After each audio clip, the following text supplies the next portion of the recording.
días, Blanca. Buen día para todos, Buen día, para Roberto. todas. Buenos días.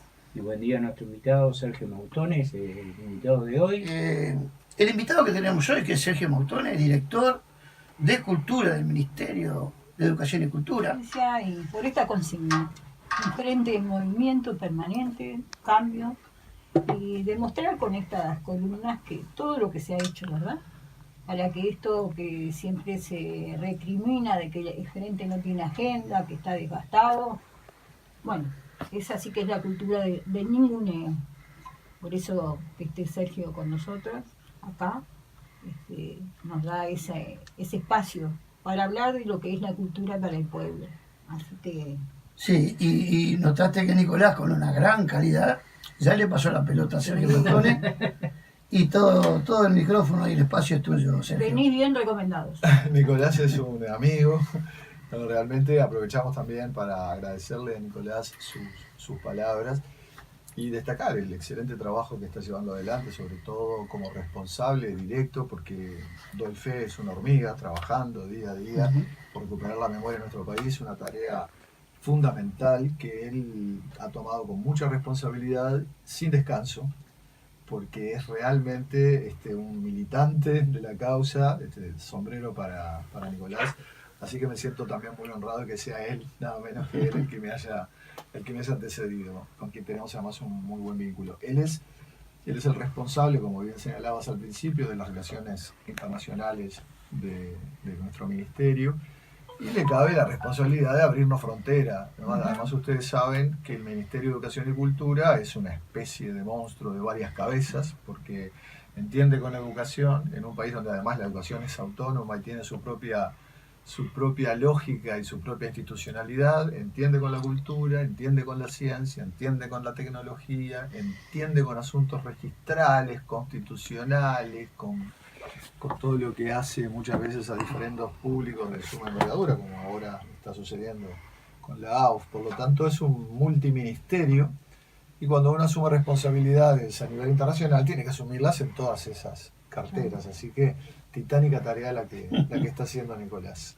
Nicolás hablaba, Sergio, de este broche de oro que será seguramente para todo lo que tiene que ver con las políticas de Estado en cuanto a la cultura, de la llegada de estas obras de Picasso.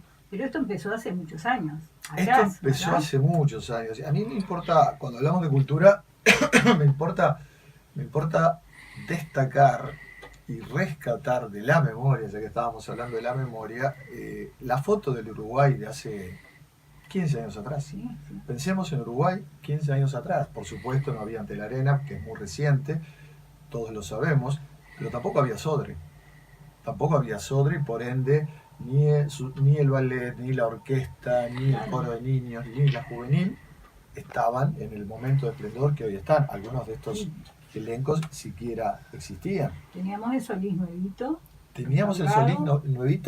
Pero si nos corremos medio añito atrás, veníamos de un Solís medio añito atrás de 15 años, veníamos de un Solís cerrado durante mucho tiempo, porque había presentado signos de desgaste, estaba al borde de un incendio. Se tomó la buena decisión ya desde la Intendencia en aquel momento de cerrarlo durante 5 años prácticamente para poder recuperarlo.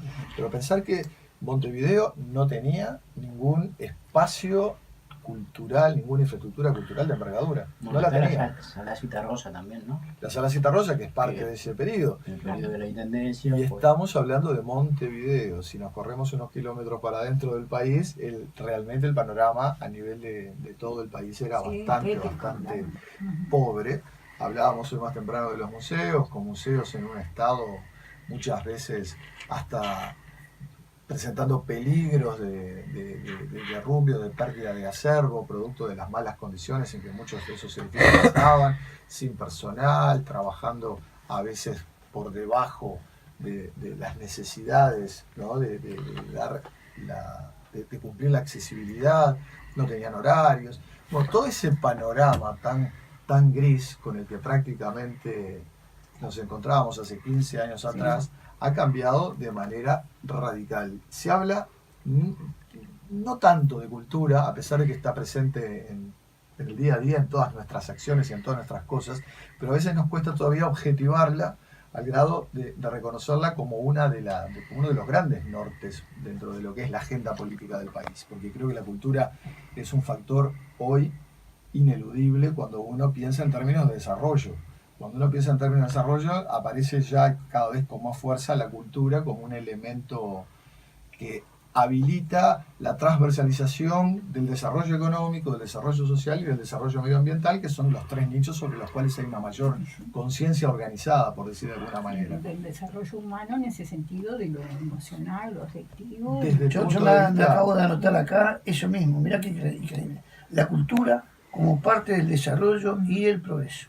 Es absolutamente impensable, no solamente por lo que implica, como bien decías, Blanca, desde el punto de vista del crecimiento personal, desde el punto de vista de la inclusión social, desde el punto de vista del desarrollo del sentido de identidad o del sentido de pertenencia, nosotros somos nuestra cultura, sino que además es un factor que en sí mismo le aporta valores al desarrollo, en tanto, por lo menos maneja dos aspectos que son fundamentales para pensar en términos de crecimiento y de apertura de nuevos horizontes, que son la creatividad y la innovación, que no son prototipos solo de la cultura o de la creación artística, sino que se trasladan a toda la sociedad.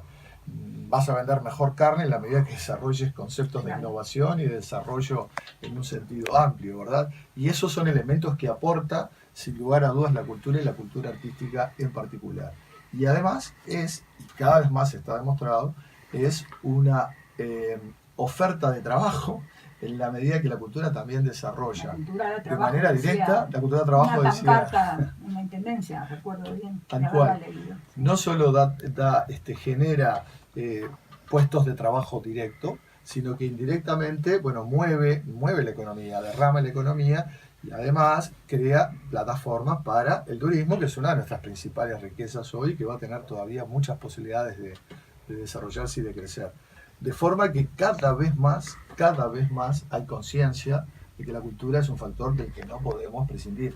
Yo sueño con el día en que, además de hablar de trabajo, de seguridad, de salud, de vivienda, de educación, también hablemos de cultura en la misma línea, cosa que a veces olvidamos. Claro. Olvidamos desde el movimiento sindical, olvidamos desde la mesa política, olvidamos desde los debates sociales, a pesar de que la cultura está todo el tiempo, porque quien no fue a tal lado, o vio tal cosa, o leyó tal cosa, o estuvo en contacto con otra cosa, o está tomando mate. Esto es parte también de nuestra incluir cultura. lo del tema de las tablas, del plan Ceibal, dentro de los planes del frente, y las tablas a los jubilados, que justo hasta ayer le dieron a Blanquita, estaba loca de la vida, su tablet como jubilada.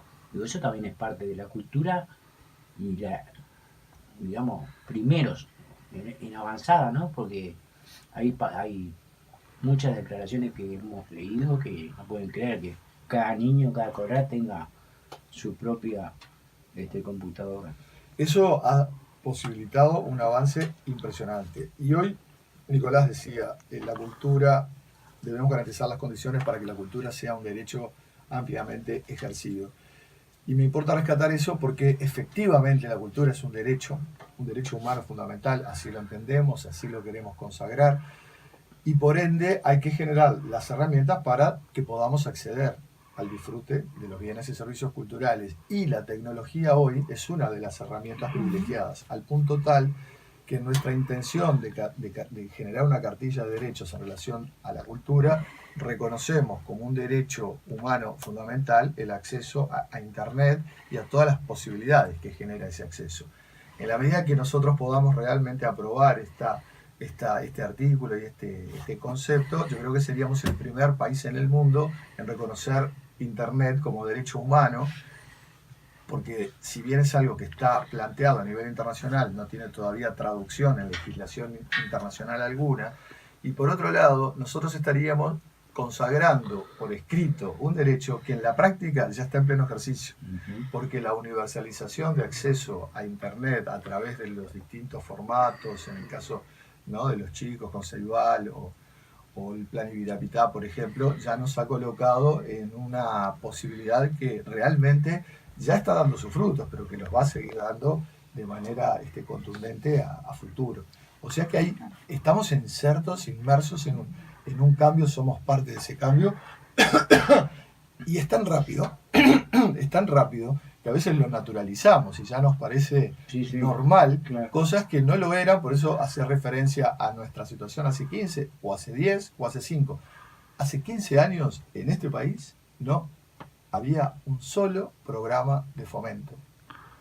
Sí, es un proceso que está dando sus frutos, ¿verdad? Porque aquella primera invitación del pueblo al Solís indudablemente abrió una puerta, porque hay que llegarle a la gente, no solamente hacer proyectos, sino llegarle a la gente, porque si no queda vacía de contenido. La política, Exactamente, que ese fue uno de los grandes desafíos. Pero al final de este mandato, solo el Ministerio de Educación y Cultura, solo el Ministerio de Educación y Cultura, la Dirección Nacional de Cultura, habrá destinado 1.000 millones de pesos para proyectos de fomento, desarrollo, formación dentro de la actividad artística. Solo la Dirección Nacional de Cultura, y me interesa destacar el solo, porque hay otros muchos actores, instituciones a nivel nacional que también de manera directa o indirecta contribuyen o apoyan el desarrollo de proyectos culturales. Pero solo la Dirección Nacional de Cultura ha destinado, al final del periodo, habrá destinado 300 millones de pesos, de los cuales, y esto me importa destacar especialmente, 300 millones de pesos destinados a recuperación de infraestructura, de los cuales muy buena parte de eso ha ido al interior del país, donde se han recuperado aproximadamente entre 60 y 70 edificios culturales, teatros, museos, centros culturales propiamente dichos, salas expositivas, salas, Viejos cines abandonados. viejos que son- cines abandonados. De hecho, vamos a estar inaugurando en agosto de este año en la ciudad de Paysandú el ex cine Astor, es una vieja aspiración y reivindicación del pueblo sanducero, se va a estar recuperando como un centro cultural de calidad, cosa que ya sucedió en la misma ciudad con el Florencio Sánchez, con el Florencio teatro, hermosísimo Teatro Florencio Sánchez, que está trabajando realmente muy bien, no solamente para Paysandú, sino para la región y para también el hermano país de Argentina. Y además de otras muchas iniciativas que se vienen llevando a cabo en el departamento, y este centro que se recupera en parte gracias a la inyección de estos fondos de infraestructura orientados al interior del país, va a ser escenario para que podamos evaluar y para que podamos sintetizar lo que ha sido el crecimiento abismal que ha tenido la infraestructura cultural. Y como bien señalabas, no alcanzan los edificios en sí mismos no construyen cultura, pero son eslabones necesarios para poder construir, generar las cadenas de relación y para poder llenarlos de contenido, para poder dotarlos de toda la infraestructura y de todos los contenidos que se necesitan, bueno, para que cada vez más la cultura esté al alcance de cada uno. Sí, haber escuchado durante tantos años esa epopeya de la Cinemateca, ¿verdad? Bueno, Que ya estaba a punto de perder su acervo, y conocer ahora el nuevo edificio, porque además eso, lo que se recupera y lo que se hace, da placer pasar por ahí. realmente es así. Una cinemateca, si uno camina por los alrededores, ¿verdad?, de lo que era el viejo mercado, realmente se encuentra que la ciudad ha cambiado de Sí, manera Notoria. notoria, de manera radical. Y en pocas cuadras realmente hay una oferta y una efervescencia cultural como Montevideo y Uruguay no conocían. Seguramente habremos vivido una época de oro hace mucho tiempo atrás, en el entorno del 40-50, que ha quedado marcado en el mapa como un momento realmente glorioso de la cultura en este país. Yo creo que hoy estamos inmersos en un nuevo periodo que ojalá no podamos reconocer como tal, porque eso querrá decir que seguimos profundizando esta misma práctica. Sí, no sé si sería como para una élite todo eso, o sea, que no sé cómo funcionaría. En No realidad, tengo datos, ¿no? En esa época, quiénes son los que usaron esos lugares de supongo culturales. que en aquellos tiempos había una preocupación, sobre todo para que determinados sectores o determinados círculos de la sociedad tuvieran posibilidad de acceso y de disfrute a lo que era una oferta cultural de alta calidad que al día de hoy todavía seguimos disfrutando. El concepto que hoy promovemos es el de accesibilidad universal y se genera no solamente a través de la creación de distintos centros culturales a nivel de todo el país, sino también procurando que desde todos los lugares del Uruguay, desde todos los rincones, se pueda viajar a los centros que ofrece la capital, por ejemplo, para su disfrute. De allí programas como Un Pueblo del Solís que hoy señalabas, o como Un Pueblo del Sodre, ¿verdad? O como Un Pueblo en los museos, que posibilita que no solamente se desarrollen prácticas en los lugares donde se viven, sino además que haya un cruce, ¿no?, transversal, de forma que podamos conocernos y visitarnos, no solamente desde el interior a Montevideo y desde Montevideo al interior, sino también un cruce entre departamentos, porque una de las cosas que en cultura hemos detectado es que a veces la lejanía entre Paysandú y Rocha era no solamente por lo geográfico, sino que el desconocimiento, Sí, como sí. falta de vínculo, de interrelación, era Sí, y eso muy también, importante. es parte de un Uruguay porteño, ¿no? La ciudad puerto que centraliza. La ciudad De ahí puerto que en la última campaña electoral, yo recuerdo escuchar a Tabaré en San Luis, ¿no?, en el balneario, que hacía como uno de los puntos fundamentales para él la descentralización de todo punto de Bueno, vista. esta es una práctica que desde el punto de vista de cultura hemos podido trabajar y trabajar bien. El Ministerio ha desarrollado una red de centros llamados MEC, de centros MEC.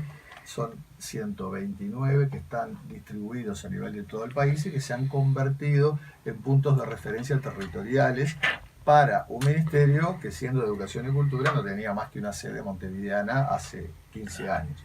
Entonces, esto ha impactado de manera directa. Los centros MEC, en primer término, se ubican en poblaciones inferiores a 5.000 habitantes, cosa que permite rápidamente conformar una malla de inclusión, ¿verdad? Por un lado. Y por otro lado, el desarrollo de prácticas y de acciones culturales en un sentido amplio han reforzado esta red. Al principio de gestión recorrimos todo el país en lo que dimos en llamar un Plan Nacional de Cultura.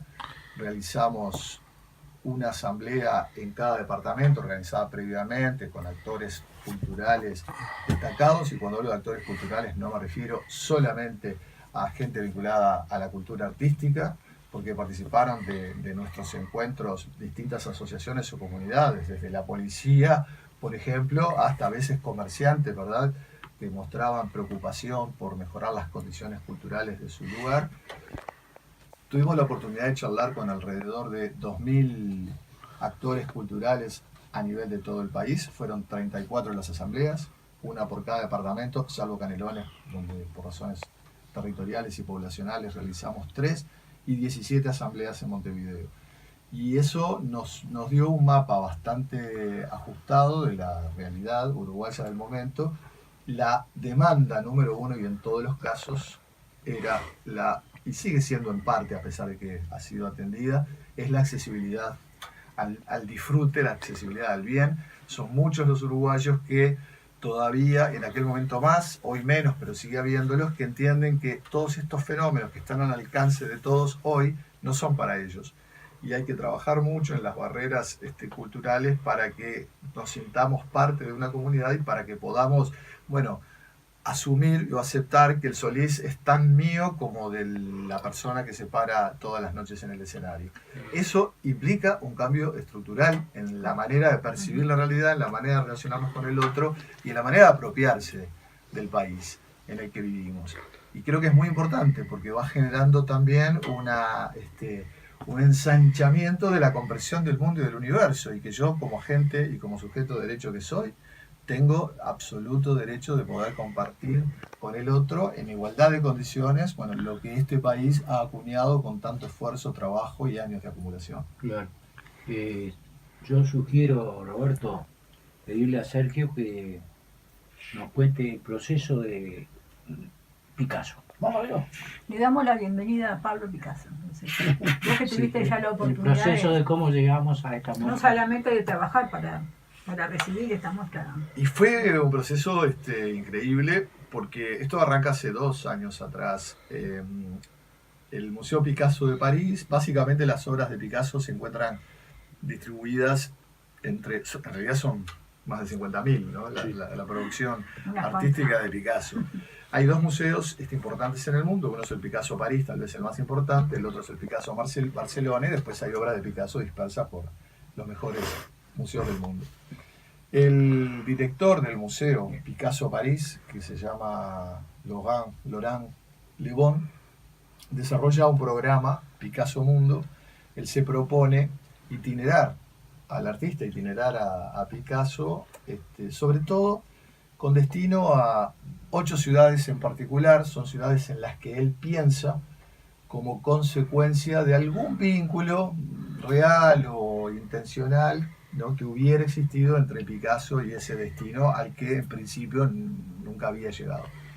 Y bueno, dentro de la cartilla de posibilidades aparece Montevideo, gracias a los oficios además de un coleccionista argentino-francés que vive en Uruguay, que se llama Jorge Helf. Conversa con Le Bon, manejan la posibilidad de plantear Montevideo como una posible sede de visita, cosa que nos lo hacen saber. Nos asustó un poco, pero también nos preguntamos, bueno, ¿por qué no? Para nosotros es realmente un honor que se haya pensado Montevideo como destino. Eso trajo una serie de reuniones con la embajada francesa, que es auspiciante de la muestra, hasta que, bueno, empezamos a ver cada vez más factible la posibilidad. Se designa al director del Museo Picasso de Barcelona como curador de la muestra, el que piensa la muestra orientada hacia nuestro país. A partir del vínculo que Picasso tiene con Torres García, nada menos, y teniendo en cuenta lo que significó, además, el aporte del fantástico artista, del gigante artista Torres García, al arte también del siglo XX. Ellos se conocieron, Torres García y Picasso, había una diferencia de edad de unos 9, 10 años, Torres era un poco mayor, se conocen en Se Barcelona. cuenta que Torres conoció al padre también de Picasso, que tuvo un vínculo ahí. Fue alumno, Con él. sí, fue alumno. Era profesor, sí, Y eran de la escuela del cubismo, ¿no? Claro, fue alumno del papá de Picasso, que daba clases en Barcelona. Ellos se conocen, frecuentan la bohemia de Barcelona de aquel tiempo, el famoso boliche, no el Gula, sino, el Gula francés. sino los 4 gatos, ¿no? Y ahí, bueno, entran en un relacionamiento que dicen, no fueron amigos, pero dicen que fue de cierta chispa, ¿no? Alguna vez Claro, dos gigantes, dos alguna vez Por lo menos de discutieron. reconocimiento. de reconocimiento mutuo y de chispa, ¿no? Entonces ahí una cosa un poco tensa, pero sin lugar a dudas, dos monstruos, dos grandes que se reconocían mutuamente. El curador en parte da cuenta de este vínculo con Torres García cuando piensa esta muestra, quiere decir que la muestra que hoy apreciamos en el Museo Nacional de Artes Visuales, Picasso en Uruguay, que así se llama, tiene este sabor uruguayo en la medida que está inspirada en este vínculo, pero además es una muestra que no solo estuvo pensada en Uruguay, sino que viene exclusivamente a Uruguay. Somos el único país, no de la región, de todo el continente americano, que recibe esta muestra. Para Picasso, para Uruguay, por primera vez en su vida. Pero realmente es, además, el primer destino de esta itinerancia que se plantea este director de museo, Le Bon. Cuando en la presentación de la muestra en el día de anteayer, el embajador de Francia dice, bueno, el señor Le Bon, que es el actual director del museo, se está retirando ya, tiene una tarea de 5 años y ya la culmina. Cuando el señor Le Bon se retire, bueno, será esta una de las últimas muestras que haya dirigido. El hito de su carrera. Y el señor Le Bon dice, no, lo voy a corregir, espero que no se moleste por la corrección. Esta no es una de mis últimas muestras, sino que es mi última muestra como director del Museo Picasso de París. Porque el señor Le Bon, además, es aspirante y factiblemente director del Museo del Louvre. Factiblemente hoy tenemos en Uruguay, además, cosa que no muchos saben, al Museo del Louvre en poco tiempo. Quiere decir que está alineada esta muestra con la más alta calidad artística y pictórica a nivel internacional. Esto nos obligó a un montón de cosas, porque Uruguay, si bien estamos creciendo, tuvimos que ajustar, hacer un ajuste de cintura para poder dotar al museo de absolutamente todas las exigencias que por contrato Ambientales. recibimos, Y de ambientales, seguridad, edilicias, de seguridad, pero afortunadamente y gracias a un trabajo que no empezó a partir de Picasso, sino que venía de mucho antes en términos de infraestructura museística, afortunadamente pudimos atender y hoy Picasso es una realidad. Las obras llegaron en distintas etapas, porque por razones también de costos y de valor y de seguridad no viajaron juntas, con un protocolo muy exigente, muy exigente. Afortunadamente no tuvimos ningún problema. Cuando llega el tercero de los envíos, que fue el domingo pasado, yo hablo del domingo pasado y me parece que hace meses atrás, pero en realidad fue el domingo pasado, cuando llega el último de los envíos fue realmente emocionante ver esos camiones gigantescos, que además piensen ustedes que el domingo hay feria en el entorno del Museo Nacional de Artes Visuales, la feria del Parque Rodó. Sí. Entonces eso obligó a tomar medidas para, bueno, no habilitar ese domingo la feria en el callejón que está entre el museo y las canchas de tenis. A su vez, esa zona está vedada por el paso automotriz, lo que significó que hubo que retirar unos mojones, trabajo de la Intendencia, para poder habilitar el paso de los camiones, que son camiones de alto porte, retirar los cables de luz que interferían el pasaje de los camiones, hasta que los camiones llegan, pues la entrada del depósito es sobre el costado de las canchas, digamos. Y esto, obviamente, por razones de seguridad también, no tuvo difusión, sin embargo, fue una fiesta, un evento, con prensa, cámaras, la gente La aldea montevideana se alteró, se El acercaba. embalaje de los cuadros es lo que hace más volumen, ¿no? Por lo El que embalaje de los cuadros, sí. porque los cuadros en sí no son grandes. Vinieron algunas esculturas de gran porte. Hay algunas esculturas, sí. Es lo que yo vi en tele. Los cuadros en realidad no, pero vienen en unas cajas, Sí. vienen a su vez recubiertos por filtros y están blindados y además Por eso. cada caja tiene un temporizador y un contralor de clima, de ¿verdad? temperatura. Porque se supone que el clima en París se tiene que mantener de manera estable hasta que vuelvan a ser colgados en Montevideo, ¿no? De clavo a clavo no pueden sufrir ninguna alteración. Claro. Las obras llegan, reposan un día, además se desestresan, se desestresan. que es una cosa que todavía no la puedo entender, pero bueno. Hay que darse el tiempo de reposo, pero más aún el equipo francés viaja con todos sus aparatitos de medición y bueno, acá falta, acá está bien, pero bueno, en general fuimos salvando los exámenes. Se trabaja a un nivel hiper profesional que nosotros rápidamente incorporamos, porque en buena medida parte de estas prácticas ya las teníamos incorporadas. El Museo Nacional a su vez no es el único, pero el museo en particular tiene un excelente depósito de obras. Se han incorporado lo que se llaman peines, que son unas estructuras metálicas que permiten la guarda de las obras de manera muy ordenada, prolija, sin contacto con superficies y además climatizadas, con medidores de humedad, de forma que están deshumidizadas, y a su vez hay cortinas antifuego. Mañana, en estos días seguramente vamos a poder incluso también exhibir el depósito, porque nos parece que ya está en condiciones de que la gente conozca, porque es una dificultad enorme poder preservar las obras y hacerlo con calidad y con seguridad.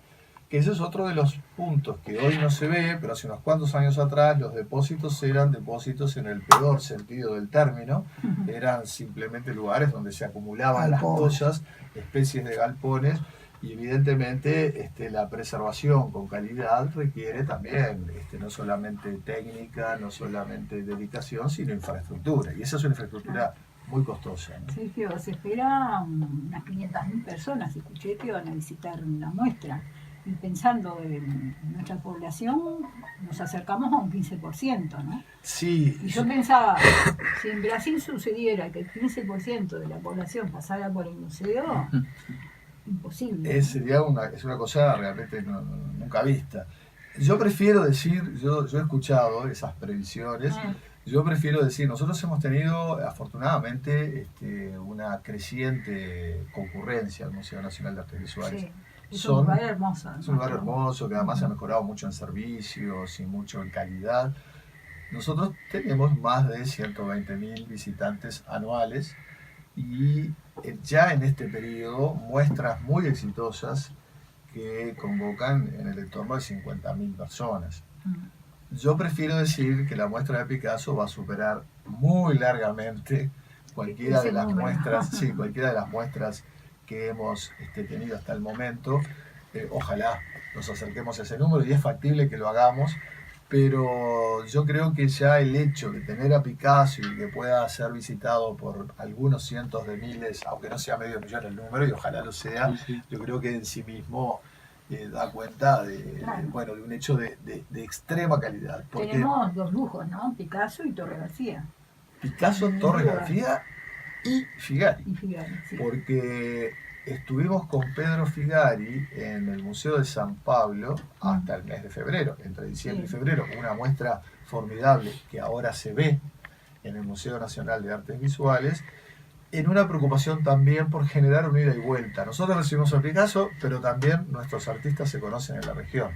Figari va a estar en junio en Buenos Aires, el 11 de abril vamos a compartir una muestra de Torres García, nada menos que en La Moneda, en Santiago de Chile, y nuestra idea es poder consolidar una plataforma de, pongámosle comillas, exportación de artistas nacionales a nivel regional y a nivel internacional. Tenemos contactos, fíjense qué raro esto, en Colombia, para un próximo salto con Figari, y en Singapur.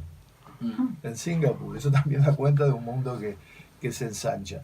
Y esto es muy importante porque coloca a Uruguay en la agenda internacional, más allá del fútbol, también a través de la cultura, porque abre oportunidades para nuestros artistas, no los grandes ya consagrados, sino también los nuevos, que son muchos y de mucha calidad, que a partir de estos circuitos también tienen oportunidades de poder darse a conocer, como pasa en muchas otras ramas. Sí, en la De la música. actividad por ejemplo, artística, ¿no? como pasa en la música, como pasa en la ilustración, como pasa en las letras, ¿verdad? Sergio, escuché ayer en uno de los informativos, corregime si estoy equivocado, pero hablaban de cerca de 25.000 niños en edad escolar que pasarían a ver la muestra Picasso. Es así, no estás equivocado. Es más, para nosotros es una alegría enorme, un desafío enorme, Claro. porque pensábamos, por supuesto, incluir dentro de las distintas ofertas que ofrece la actividad visitas pedagógicas. Habíamos pensado en 5.000 cupos, pero presiones nos han llevado ya a los 25.000, cosa que nos coloca al límite ya objetivo de nuestras posibilidades. La muestra se puede visitar desde martes hasta domingos en un horario extendido y ya estamos pensando en sumar los lunes como posibilidad en la medida que no estamos pudiendo abastecer la demanda, que por suerte es Yo te preguntaba muchísima. esto llevándolo al terreno de las transformaciones, ¿no? de los cambios culturales que son lentos en general. Pero yo imagino a estos niños en edad escolar ante esta muestra y lo que escuchen de sus docentes dentro de 20, 30 años. Cuando hace 60, 50 años atrás íbamos al zoológico, al planetario, de repente como una única posibilidad. Entonces, dentro de los logros que enumeraba Nicolás Pons al comienzo del programa, la tarea del Ministerio de Educación y Cultura, que ha sido duramente atacado por la oposición, estos pasos de gigantes que está dando como gobierno el Frente Amplio, deja como el Plan Ceibal, como tantos logros para esos niños, como aquella consigna que era son los únicos privilegiados, les está dejando, los está marcando a futuro en su cultura, en su acervo cultural. Y estas son cosas que a la hora de enumerar los logros Nosotros no podemos ver un cuadro de Picasso en los libros de las fotogalerías. en vivo. Pero yo pensaba en eso, ¿viste? Pensemos- 25.000 niños. 25.000 niños, pero pensemos por un Y minuto. que van gratis. Que van gratis, pero pensemos por un minuto en el niño o en la niña de la escuela rural, que Exactamente. está conectado además gracias a su cebalita, que viene a Montevideo y visita el Solís y visita el Museo Nacional de Artes Visuales y ve esta muestra de Picasso, pero que seguramente también va a ir al ballet, porque el ballet está en línea, así como otra mucha oferta cultural está en línea con esta muestra, y estamos aprovechando para que las visitas de quien vienen del interior a su vez tengan la oportunidad y la posibilidad de recorrer otras infraestructuras y otras ofertas culturales. Yo creo que ese niño cambió, así como el director del Museo de Picasso Barcelona dijo: yo tuve la oportunidad de ver a Picasso con 13 años. Si no hubiera tenido esa posibilidad, no sé si hoy pudiera ser el director por de eso te este decía, museo. ¿no? Y yo creo que ahí objetivamente hay un ensanche de posibilidades que hace que ese niño ya haya cambiado su percepción, que es además, y ahora hablo de arte en particular y no cultura, que además es el valor del arte. La otra vez escuchaba decir a Pintado, yo era un revoltoso en Las Piedras, ¿no? Vivía en Las Piedras, que lo escuché decir públicamente. Me trajeron al Solís, vi Hamlet, y yo dije, hay otro mundo que no es el que yo conozco, me cambió, algo me hizo un clic interno. Sí, y te interrumpo porque viene al cuento. Yo conocí el teatro por Mario, cuando tendríamos 14 años, 13, nosotros. Bueno. Sí, y ahí descubrí otro mundo, como decís vos, Descubrís ¿no? otro mundo. Pero claro, tiene que haber alguien que te Y lleve, que y no tiene nada que ver con que te dediques a eso, ¿no? En la vida eso pasa por otro carril. Porque hay que acercarse a la cultura, como hay que acercarse al deporte, como hay que acercarse a la ciencia, es decir, en la medida que tengamos la posibilidad de compartir distintos espacios de conocimiento y nos desarrollamos como personas, vemos que el mundo es más ancho porque eso rápidamente despierta nuestra capacidad de percepción de la realidad, ¿no? O sea que este es el enorme desafío, dar la oportunidad para que la mayor cantidad de ciudadanos y ciudadanas tengan acceso a los bienes y disfrutes culturales. Sergio, hemos escuchado alguna vez que una banda de rock cobra hasta 12.000 pesos la entrada, en el estadio, por ejemplo, ¿no? Y acá se cobra 250 pesos la entrada, eso es importante que la gente lo sepa. Y hay días que se va a entrar gratis, y hay edades que no pagan. Exacto. Que a nosotros nos han preguntado, ¿y vamos a cobrar la entrada en un museo público? Sí, vamos a cobrar la entrada en un museo público, yo lo veo al revés. Yo creo que acá hay una maduración del sistema y de la oferta que hace que poder disfrutar de muestras de este porte, bueno, impliquen también un compromiso directo de quien la visita está en condiciones de pagar, porque hay un montón de programas para que quien no pueda pagar igualmente acceda. Claro. Pero además, yo no creo que la gratuidad nos resuelva nada, porque hasta ahora los museos son gratis y eso implicaría que tendrían que estar desbordados de gente porque lo son. Y sin embargo eso no es así, porque yo no voy al museo o dejo de ir porque Claro. es gratis o no es gratis. Voy a un museo en tanto entiendo la necesidad y en tanto tengo el interés de saber qué es lo que hay. Para eso el museo me tiene que atraer.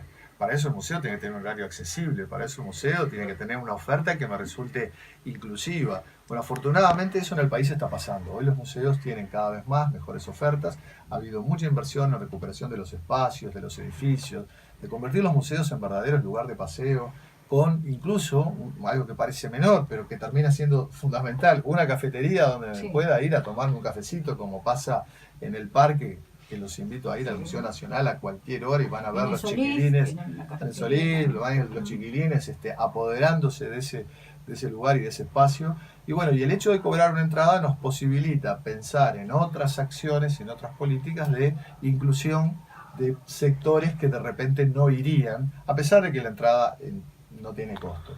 Por otro lado, las artes escénicas, que vienen un pasito más adelante, por ejemplo, sí cobran entrada y no está en discusión que lo hagan, al contrario, la ciudadanía ve bien, son siempre precios accesibles, Sí. son siempre también políticas que habilitan que quien no puede pagar igualmente llegue. Y me parece que las artes visuales que venían un poquito por detrás, con esto se ponen también pantalones largos, porque la infraestructura que se genera para recibir a Picasso queda a favor del museo. Por lo tanto, la intención es que podamos recibir muestras de este porte y ojalá esto implique en un cambio radical. Una de las dificultades que tenemos con los turistas cuando vienen a Uruguay es que no terminan de entender por qué los museos no tienen entradas, en realidad. Porque en el mundo los museos se pagan y se pagan muy bien. Sí. Y además, si hay que pagar 250 pesos por parte de algún sector de la población que puede hacerlo para posibilitar que toda nuestra población tenga acceso a Picasso y no solamente que esto sea disfrute de quien puede viajar a Europa para verlo, me parece que es una buena cosa. Entonces, yo creo que es algo que se viene aceptando, como todo cambio genera un poquito de, a veces, resistencia, pero es algo que se viene aceptando y que finalmente se va a comprender. E incluso un dato bastante particular. Son 250 pesos la entrada común, pero hay descuentos para mayores de 60 y hay descuentos para menores y entradas libres para menores de 12 años. Sí. Sin embargo, a esta altura, bueno, ya tenemos un buen lote de entradas que se han ido comprando a través de Ticantel, Redpagos. La mayor parte de las entradas son entradas de 250 pesos. Son relativamente pocas las entradas de menor valor. Si esto es proyección de lo que un amigo me cuenta, un amigo me manda el ticket, me manda por WhatsApp la copia, la foto del ticket de 250 pesos y me dice, fui a Redpagos y me dijeron, mayores de 60, 150 pesos. Y yo soy mayor de 60, pero lo jodí, le saqué de 250. Pero no sé si esto es expresión de que la gente entiende esto como un apoyo, como este amigo que dijo, no, Sí. voy a pagar los 150 porque estoy habilitando a que otros puedan ver. Nos van Ok. quedando un minuto, dos, ¿no? Rodrigo, 2 minutos nos van quedando. 2 minutos nos quedan. Y bueno, vamos. Yo quiero... ¿Tenés alguna anécdota? Sí, pero no fue necesario recurrir al servicio de espionaje. No. No, porque nos conocemos mucho con Sergio. Y yo quiero destacar esto de Sergio en la época que militábamos en el sindicato bancario. Hace 20 años calculo de esto. Permítame que le agregue el adjetivo glorioso. Sí, glorioso sindicato bancario, ¿cómo no? Ahora tenemos que votar los jubilados. Vamos a votar. Teníamos un conflicto con el Banco Santander. Tremendo conflicto. Durísimo estaba. ¿Y qué se le ocurre a Sergio? Demostrando sus dotes de artista y creador. Jugó con el nombre y le pasó a llamar el conflicto con el Santander. Y llegamos a disfrazar al Yuyo de diablo. Sí, tal cual. No, ese fue un logro. Ahí lo dije, este pibe, si este muchacho lo suyo Porque es el teatro. el- ¿Te acordás aquel conflicto? Claro, porque el tema, y ya no tenemos tiempo, ¿no? Sí, ya nos vamos. Ya no tenemos. Ya nos vamos, pero lo contamos fuera de micrófono. Muchas gracias, Sergio, por tu visita. No, gracias Nos a vemos ustedes. el sábado. Nos vemos el a las 9 de la Esperemos mañana. que les haya Desde el gustado. pie. Abrazos. Abrazo. Chao. Gracias, Chao. Rodrigo. Gracias, Gracias, Sergio. Sergio. Chao, muchas gracias.